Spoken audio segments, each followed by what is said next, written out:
Hello my dear students, how are you? I hope everything is going good and your study is also going very well. So today we are going to start a new section of SST, that is history, and in history today we will study a chapter called The Rise of Maratha Empire. And before going in the chapter, I want to confirm you one thing, that is don't concern about language, because while teaching I'll explain each and every concept in Hindi as well as English also, so that each and every students get understand clearly. All right, so let's continue. So जो आज का हमारा topic है history में, वो क्या है? The rise of Maratha empire. आप सभी लोगों ने ढेरों सारे किंगडम्स के बारे में बहुत पहले से पढ़ रखा है, ये मुझे पता है. लास्ट क्लास में जैसे आपने विजयनगर के बारे में पढ़ा होगा, बहमनी डायनेस्टी के बारे में पढ़ा होगा, इवन पूरे मुग़ल एम्पायर के बारे में पढ़ा होगा, अशोका के बारे में पढ़ा होगा, हर्षवर्धना के बारे में थोड़ा बहुत आप लोगों ने तो पढ़ा ही होगा. ठीक है, आज हम लोग जो पढ़ने जा रहे हैं वह है मराठा एम्पायर. ठीक है, द राइज ऑफ मराठा. अब मराठा में क्या होता है, कौन से राजा उसमें थे? तो देखिए, राजा तो बहुत सारे आए, ठीक है, लेकिन उसमें से जो आज हम पढ़ने जा रहे हैं वो हम पढ़ेंगे वीर शिवाजी के बारे में. आप सभी ने नाम सुना होगा, पता है, एपिसोड भी आता रहता है ना कहीं कहीं पे, तो लोग देखते हैं छत्रपति शिवाजी. तो बिल्कुल आज हम इस चैप्टर में छत्रपति शिवाजी के बारे में अच्छे से समझेंगे. ठीक है, तो चलिए स्टार्ट करते हैं. क्या है? The rise of Maratha empire. Okay, ये आपके चैप्टर का नाम होगा the rise of Maratha empire. ठीक है, the rise of Maratha empire. अब चूंकि हम अभी क्लास 8 में हैं तो हमको बहुत ज़्यादा डीप में तो जाना नहीं है. ठीक है, तो हम डायरेक्ट स्टोरी पे आते हैं जो आपके सिलेबस के अकॉर्डिंग है, जो आपको समझना है और जो आपके एग्जाम्स में पूछे जाएंगे. ठीक है, तो मराठा एम्पायर में हमको क्या किसके बारे में पढ़ना है? सबसे पहले ये बात ध्यान रखना है कि जनरली हमको ज़्यादा पढ़ना है शिवाजी के बारे में. ठीक है, अब ये शिवाजी कौन थे, इनकी पूरी स्टोरी में आज आप लोग को बताऊंगा. ठीक है, तो देखिए जो मराठा एम्पायर्स था यह है कहाँ पे, अगर मैं आप लोग को यहाँ पे मैप बना के दिखाऊं. ठीक है, थोड़ा सा, पूरा मैप नहीं बनाऊंगा इंडिया का, नहीं आप लोग सोचो सर तो पूरा मैप ही बनाने जा रहे हैं. ठीक है, थोड़ा सा बस ऐसे आइडिया के लिए बना दे रहा हूँ. तो ये जो महाराष्ट्र वाला रीजन है यहाँ पे, ये वाला, ठीक है, जिसको दक्कन भी बोलते हैं, तो ये जो महाराष्ट्र वाला रीजन है इसी को बोला जाता है मराठा, क्योंकि यहाँ पे जो लैंग्वेज यूज़ करते हैं वो महाराष्ट्र के लोग क्या बोलते हैं? मराठी लैंग्वेज यूज़ करते हैं. तो उस समय यहाँ पे जो कम्युनिटी थी वो थी कौन से? मराठा कम्युनिटी. ठीक है, ये लोग किसके अंडर में थे? क्योंकि उस समय जो मुग़ल एम्पायर था, यानी आप कह सकते हो औरंगजेब का काल या फिर अकबर का काल, ये जो सारे राजा थे उन सबका अपने इस इंडिया के काफ़ी हिस्से पे कंट्रोल था. यहाँ इस हिस्से पे भी कंट्रोल था. तो जो ये शिवाजी के जो पिताजी थे जिनका नाम था शाहजी और इनकी माता का नाम क्या था? जीजाबाई. कभी कभी एग्जामिनेशन में पूछ लेता है, तो आप लोग को याद रखना कि इनके फादर कौन थे. फादर का नाम मैं यहाँ पे लिख दे रहा हूँ. फादर कौन थे? शाहजी. ठीक है, और मदर की बात अगर कर लिया जाए तो मदर ये कौन थी? जीजाबाई. ठीक है, कभी कभी एग्जामिनेशन में पूछ लिया जाता है. तो जो ये शिवाजी हैं ये शाहजी और जीजाबाई के लड़के थे. ठीक है, जब इनका जन्म हुआ तो ये डेट कभी कभी पूछ लेता है. मैं इसे देखो डेट सिर्फ ऐसे लिख रहा हूँ, बस आपको थोड़ा सा पता चल जाए कि हमें किसके बारे में पढ़ना है. ठीक है, तो हुआ क्या, ये जो जब इनका जन्म हुआ, ठीक है, तो इनकी जो एजुकेशन हुई ये काफ़ी अच्छी एजुकेशन थी. ठीक है, अब चूँकि देखिए इनके पिताजी का बैकग्राउंड भी काफ़ी अच्छा था, तो इनको एजुकेशन भी बहुत अच्छा मिला. मतलब टेक्निक्स से रिलेटेड भी सारी चीज़ें ये जानते थे. ठीक है, तो इनका विज़न इतना क्लियर हो गया कि ये आगे चल के ये नहीं सोचे कि मतलब मुझे ये जो मुग़ल राजा लोग हैं यहाँ पे, मुग़ल के शासक जो हैं, उनके अंडर में रह के मुझे काम नहीं करना है. इन्होंने सोच लिया मुझे अपना स्वराज्य बनाना है. ठीक है, खुद का राज्य होना चाहिए, इस तरीके का. तो फिर जब ये धीरे धीरे बड़ा हुए, ठीक है, फिर उन्होंने छोटे मोटे अपने ग्रुप बनाए. जैसे आजकल के बच्चे होते हैं ना, क्लास में ग्रुप बना लेते हैं, वैसे ही अपने ग्रुप बनाए, अपने कुछ सोल्जर्स का, अपने मतलब जो भी इनके फ्रेंड्स थे ग्रुप बनाए, ठीक है। फिर ये इधर उधर जाके लोगों से मतलब भिड़ जाते थे कि नहीं मुझे तो इनके अंडर में नहीं रहना है, ठीक है, बिल्कुल नहीं। वॉर भी करने लगे थे। तो ज़रा सोचिए, शिवाजी के पास बहुत बड़ी सेना तो थी नहीं पहले स्टार्टिंग में। तो पता है इन्होंने क्या टेक्निक अपनाया कि कोई राजा है तो जाके उसके पूरे आर्मी पे अटैक नहीं कर देना है। करना क्या है, अचानक में जाके कहीं पे रात में या फिर कहीं ऐसी जगह पे, जैसे मान लो कोई पहाड़ी वाला क्षेत्र हो जहाँ पे छिपने लायक जगह हो, जाके आर्मी पे अटैक करो, तुरंत अचानक से अटैक करो और अचानक से गायब हो जाओ, कहीं छिप जाओ जाके, किसी को पता ही ना चले, ठीक है। तो ये जो शिवाजी थे वो ऐसी टेक्निक निकाले, कौन सी, और इस टेक्निक का नाम भी दे दिया गया, कौन सा, गुरिल्ला वारफेयर। इसको बोला गया गुरिल्ला वॉरफेयर। मतलब जो शिवाजी जिस टेक्निक का यूज़ करते थे, इसमें होता क्या था, अचानक से जाओ किसी के ऊपर अटैक करो और उसको समझ में ही ना आया कि हो क्या रहा है, और उसका धीरे से कहाँ से चलाओ, कहीं जाके छिप जाओ, ठीक है। तो ये ऐसे ही करते थे। अब शिवाजी से ये मुग़ल लोग एकदम परेशान हो गए, क्योंकि ये उनके हाथ में ही नहीं आ रहे थे। कभी ऐसे अटैक करते गायब हो जाते, अटैक करते गायब हो जाते।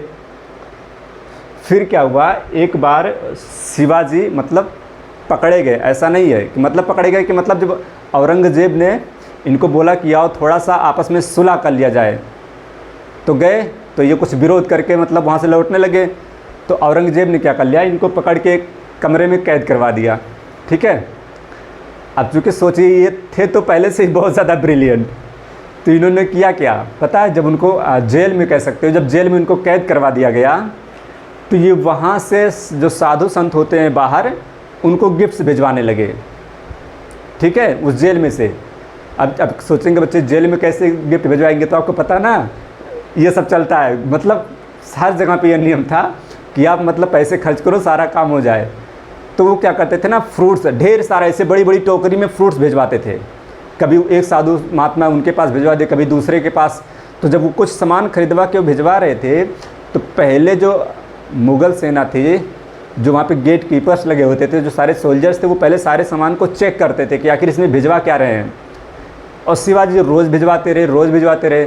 फिर वहाँ की आर्मी को ये समझ में आया कि यार इसको इस सारे सामान को चेक करने का कोई मतलब ही नहीं है, क्योंकि सब में तो फ्रूट्स ही जाता है हमेशा। फिर उन्होंने सामान को चेक करना ही बंद कर दिया। फिर पता है क्या हुआ, एक दिन एक बड़ा सा फ्रूट्स वाला टोकरी मंगाए और शिवाजी उसमें खुद बैठ गए, और इनके जो एक दो लोग साथ के थे फैमिली मेम्बर्स, उनको भी एक एक टोकरी में बिठा दिए। और फिर क्या हुआ, टोकरी के साथ बाहर चले गए, ठीक है।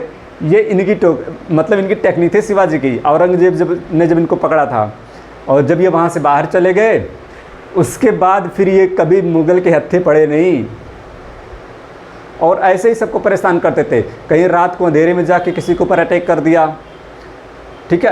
अब यूँ समझ लीजिए कि everything is fair in war, बोलते हैं ना everything is fair in love and war. तो वैसे समझ लीजिए कि हर एक चीज़ वॉर में फेयर है, उसमें कुछ गलत और सही नहीं देखा जाता। तो ये इनके पास आर्मी ज़्यादा थी नहीं, तो ये क्या करते थे, गुरिल्ला वॉरफेयर लड़ते थे। अचानक में जाके अटैक करो और गायब हो जाओ। कभी कभी रात में जाके कोई आर्मी है, जैसे मान लो कि मुग़ल की जब कोई आर्मी रहती थी, तो ये क्या करते थे, रात में जाके धावा बोल देते थे। जैसे आज के समय में क्या होता है, सर्जिकल स्ट्राइक, आज के डेट का सर्जिकल स्ट्राइक।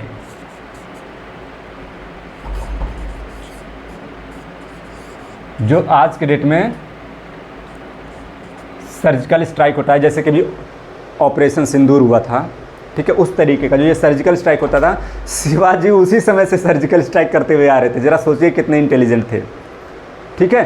फिर एक और एम्पायर था, ठीक है, बीजापुर, कर्नाटक में एक राजा था जिसका नाम था आदिल शाह, ठीक है, वो कर्नाटक में था, ध्यान रखना। ये हो गया महाराष्ट्र का रीजन, छोटा सा यहाँ पे आपको मिलेगा गोवा का रीजन, और उसके नीचे फिर क्या है, कर्नाटका। कर्नाटका में एक ज़िला था, आप छोटा सा एरिया कह सकते हो, नाम था बीजापुर, ठीक है। वहाँ का जो राजा था आदिल शाह, वो भी परेशान हो गया था इनसे। क्यों? क्योंकि शिवाजी जहाँ देखते थे कि बहुत सारा प्रॉपर्टी है, जाके लूट लेते थे। ऐसे ही करते थे। ये जो मुग़ल से जो पूरे भारत पे इधर शासन कर रहे थे ना, जब ये विदेश से कोई सामान मंगाते तो समुद्र के किनारे यहाँ कहीं ना कहीं पोर्ट पे ही आता, तो शिवाजी के जो जासूस होते एजेंट, वो पता करते रहते थे कब ज़्यादा प्रॉफिट आ रहा है। जब इनको लगता था बहुत ज़्यादा धन मिल जाएगा, जाके लूट लेते थे, पूरा वही जहाज़ ही लूट लेते थे, ऐसा करते थे। ठीक है, लेकिन अब इसका मतलब ये नहीं कि मतलब वो बहुत ज़्यादा निर्दयी थे। वो अमीरों को लूटते थे, जनरली यही करते थे। और अमीरों को लूटते थे जब उनको लगता था कि नहीं, इसने जो पैसा कमाया है वो गलत तरीके से कमाया है, तो वैसे लोगों का पैसा लूट लेते थे और ले जाके अपने कम्युनिटी में और गरीबों में बांट भी देते थे। ठीक है, और लेकिन एक बात और, ये पेड़ पौधों के बहुत ही प्रेमी थे। मतलब ये जनरली कहीं जाते भी थे तो बोल देते थे यार ये कटहल का पेड़ है यार, बहुत टाइम लगता है इसमें फल देने में, ऐसा कुछ, इसको कभी मत काटना। अगर कुछ कहीं कटवाना भी रहता जंगल वंगल, तो ऐसे कुछ जो फ्रूट्स वाले फल रहते थे ना, वो छोड़ देते थे।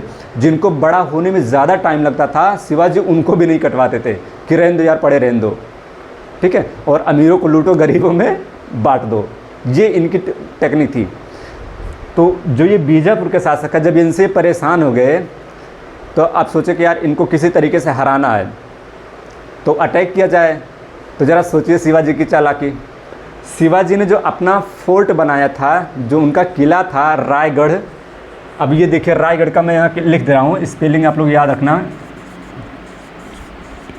अब मैं ये स्पेलिंग क्यों लर्न करने के लिए बोल रहा हूँ, ये बात मेरी ध्यान से सुनना। यहाँ पे देखिए स्पेलिंग लिखा है GAD, ठीक है, और जनरली बच्चे पढ़ते हैं ये वाला GARH, जो गढ़ लिखा जाता है लास्ट में। तो ध्यान रखना, जो रायगढ़ की स्पेलिंग होती है उसमें GAD रहता है। ठीक है, और जैसे रायगढ़ हो गया और प्रतापगढ़ हो गया जो महाराष्ट्र में पड़ता है, और जैसे छत्तीसगढ़ हो गया उसमें पड़ता है ये D नहीं रहेगा, GARH रहता है। ठीक है, छत्तीसगढ़, तो वहाँ की स्पेलिंग अलग है, यहाँ की स्पेलिंग अलग है। याद रखोगे ना, तो कभी कंफ्यूज मत होना कि सर ने ये क्या लिख रखा है रायगढ़, कभी मैं प्रतापगढ़ लिखूंगा तो स्पेलिंग ये लिखूंगा, तो आप GARH से कंपेयर नहीं करोगे। बात समझ में आ रही ना। तो ज़रा सोचिए, जो इनका जो रायगढ़ का किला था ना, वो एकदम जंगल में क्रॉस करके जाओ, फिर पहाड़ के ऊपर चढ़ो, हर तरफ से पहाड़ी, बीच में इनका किला, इस तरीके का था। और अगर कोई नीचे से ऊपर जाता तो ऊपर से क्या करना था, कुछ फेंक के ही मारना था, नीचे से काम तमाम। जंगल में जाते जानवरों से खतरा रहता था, तो उनके किले पे भी कोई अटैक नहीं कर सकता था। तो जो यहाँ पे था, ये आदिल शाह एकदम परेशान हो गया, ये समझ गया कि यार शिवाजी से लड़ना बस की बात नहीं है, बहुत ही ब्रिलियंट इंसान है वो। तो सोचे कि किसी चालाकी से इनको बुला के मारा जाए।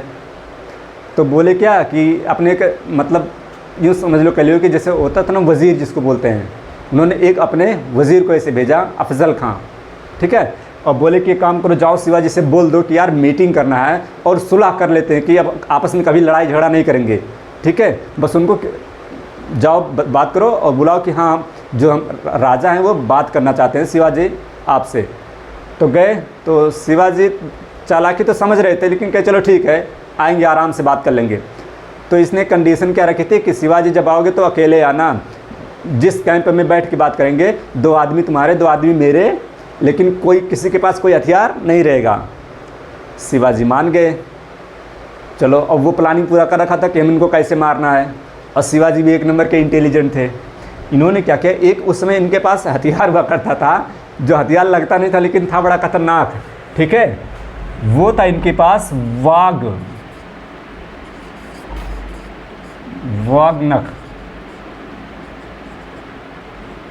जिसको आप लोग बोलते बाघ नख।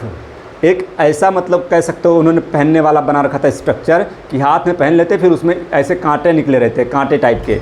ठीक है, जैसे बाघों के पंजे के नाखून नहीं होते हैं, उस टाइप के, वो हाथ में से पहनने वाला रहता था। इस उंगली में फंसा लो, इस उंगली में फंसा लो, अगर ऐसे तुमने हाथ कर लिया तो वैसे बाहर ऐसे निकले रहेंगे जैसे बाघ के नाखून निकले रहते हैं। तो शिवाजी के पास वो हथियार रहता था। तो जब वहाँ पर राजा गए, जब वो बढ़िया से अफजल खां सोचे कि अभी गले मिलाएंगे शिवाजी को और देख के इसे डबोट देंगे, हड्डी हड्डी टूट जाएगी। और शिवाजी भी चालाक थे, उन्होंने भी पहले से पहन रखा था। उसके बाद जैसे गले मिले, शिवाजी ने पकड़ के, बाघ क्या करते हैं पता है ना, बगनक से चीर देते हैं। शिवाजी ने भी गुस्सा के पीछे से चीर पार दिया। अफजल खां की कहानी खत्म। ठीक है, तो शिवाजी मतलब सोचिए किस लेवल के इंटेलिजेंट थे। इनको पता था किसको लूटना है, किसको नहीं लूटना है।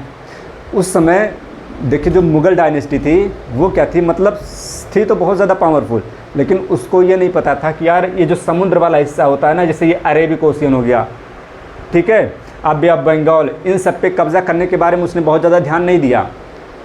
शिवाजी ऐसे थे जिन्होंने अपनी खुद की नेवी बनाई। नेवी मतलब होता है वो आर्मी जो वाटर में रहती है, ठीक है, इनकी खुद की नेवी, तो वो इधर भी पूरा कंट्रोल करते थे। मतलब इनका जो अपना एरिया है पानी वाला, वहाँ पे इनकी आर्मी चलती रहती थी। आओ किसी को अगर बाहर से आना है, या तो लूट लेंगे या फिर टैक्स दो, इस तरीके से, ठीक है। इन्होंने 2 टैक्स और लोगों से लेते थे, एक का नाम था चौथ और एक का नाम था सरदेश, ठीक है। सरदेश लेते थे, वो मानते थे कि हमारे पूर्वज यहाँ पे बहुत पुश्तैनी से राज करते हुए आ रहे हैं, तो जो भी आसपास रहेंगे उनको ये टैक्स देना पड़ेगा क्योंकि हम लोग पूर्वज हैं। बस वो दिखाना चाहते थे कि हम लोग सबसे बड़े हैं। तो अगर टैक्स नहीं लेते तो लोगों को लगता नहीं, इसीलिए वो ज़बरदस्ती टैक्स लेते थे सरदेश नाम से। और दूसरा एक टैक्स लेते थे वो चौथ नाम से। अब चौथ क्या होता है, तो जनरली इसमें होता क्या है कि अगर मान लीजिए आपसे उन्होंने चौथ टैक्स ले लिया, तो वो एक गारंटी देते थे कि हम कभी आपके ऊपर अटैक करके आपको नहीं लूटेंगे अगर आप हमें ये टैक्स दे रहे हो तो, ठीक है। तो चौथ टैक्स किस लिए था कि हम आपको कभी लूटने नहीं आएंगे। और सरदेश किस लिए लेते थे, क्योंकि वो बताना चाहते थे कि यहाँ हम ही लोग सबसे बड़े बॉस हैं, पहले से हमारे पूर्वज ही बॉस थे, आज भी हम बॉस हैं, तो टैक्स दो जिससे तुमको लगे कि हाँ मैं बॉस हूँ। नहीं दोगे टैक्स तो तुमको कुछ फील ही नहीं होगा, ठीक है। तो ये 2 टैक्स ये लेते थे।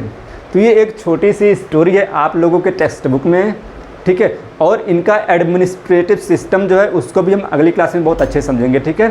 तो आज की क्लास में सिर्फ इतना ही। आई होप कि सबको अच्छे से समझ में आएगी, ठीक है। तो घर पे जाके सबको अच्छे से इसको रिवाइज भी करना है। चलिए इस क्लास को यहीं पे स्टॉप करते हैं।